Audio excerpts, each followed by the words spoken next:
Sir மாஸ்க்லாம் போட்டுட்டு எங்க கிளம்பிட்டீங்க? ஹாரிஸ் ஜெயராஜ் சாரா கடத்த போறேன். என்னது? ஹாரிஸ் ஜெயராஜ் சார் கடத்த போறீங்களா? ஆமா, காதல் ரீசெட் ரிப்பீட் படத்தோட சைல்ட் சாங் வந்துருச்சு, வைப் சாங் வந்துருச்சு. அவர் பர்த்டே வரப்போகுது. ஆனா இன்னும் லவ் சாங் அனௌன்ஸ்மெண்ட் வரவே இல்லையே. அதான் அவரை கடத்தி எப்போ ரிலீஸ்னு கேட்க போறேன். ஓனர் கடத்தலாம் வேணாம், ஃபர்ஸ்ட் நான் போய் கேட்டு வந்துடுறேன். அப்படின்னு சொல்ற?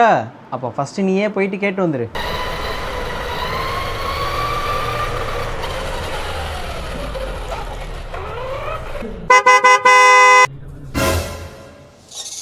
Oh, okay. Hi Haris sir. Advance பிறந்தநாள் வாழ்த்துக்கள். Vibe song over, child song over. Thank you. உங்கள் பிறந்தநாள் அன்று ஒரு லவ் சாங் எதிர்பார்க்கலாமா? ஆமா ஆமா, எங்களுக்கு லவ் சாங் வேணும் சார். சிங்கர் யார் என்று சொன்னால் உடனே தூக்கிடுவோம். இப்படிக்கு கடத்தல் கும்பல் மறுபடியும் வந்துட்டாங்க. இந்த ஊர்லேருந்து சொன்னால் தானே விஷயம். கேரளாவிலேருந்து சொல்லிடலாமா?